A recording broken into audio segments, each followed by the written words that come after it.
The world we live in is a fast-paced and dynamic place. Over the last couple of decades, we have been able to innovate the ways in which we communicate and spread our ideas. For example, thanks to the internet and social media, we're able to spread ideas at a worldwide level. Also, the evolution of the cell phone. Nowadays, we're able to communicate with people all around the world at all times.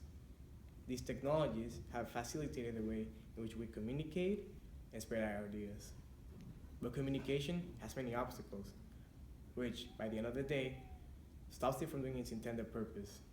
The world is full of diversity. Now, don't get me wrong, it's actually good. We have so many languages, values, uncountable traditions. All of this are being dictated by one thing: culture. In the world of today, which is more connected than ever, how could culture be a barrier for effective communication? Let's build a scenario. We have a Latin and a nation in a room. Now, we know Latins are known to be very close up and personal in their interactions, while Asians, on the other hand, like to keep their distance at a respectful manner. These two different types of approaches collide, therefore making it impossible for an effective communication. The Chinese author Stella Ting described 3 ways in which culture affects how effectively we communicate. First, cognitive constraints, which are the frames of reference or perceptions we humans have of the world. No human being on the face of the earth has the same frame of reference as other. This is impossible. Second, behavioral constraints. From culture to culture, the proper way to behave changes. If we go back to the Latin and Asian situation, these two different types of cultures collide and again make it impossible for them to communicate. And lastly, emotional constraints. The emotions vary from culture to culture. What may mean in one culture can be a completely different thing for the other. So perceptions, behaviors, and emotions are the guidelines that make culture impact effectively or ineffectively communications. Culture is a wonderful thing. It defines who we are.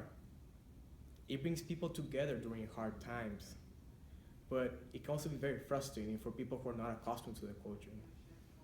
When I came to America, not only was I affected by American culture, but also Arabian, Asian, and European cultures.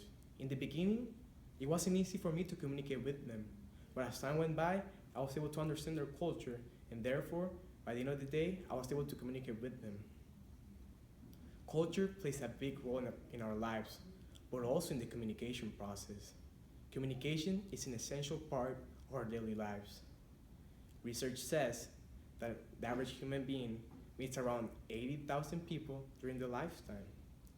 Without communication, we would have not been able to control the majestic world of today. We have to understand we're not only citizens from the country we're born in, but we're also citizens of the world. Now, don't get me wrong. I'm not saying we have to leave our culture behind. I'm just saying that we rather have to accept and respect other people's culture in order to be able to communicate effectively. One last thing. The world is in a constant change. In a world that is always changing, we have to change ourselves. By communicating, we not only speak with others, we learn from them, from their cultures. And ultimately, we learn who we truly are. The American poet and civil rights activist Maya Angelou once said, it's time for parents to teach the young ones that in diversity, there is beauty, but there is also strength. Thank you for your time and have a wonderful day.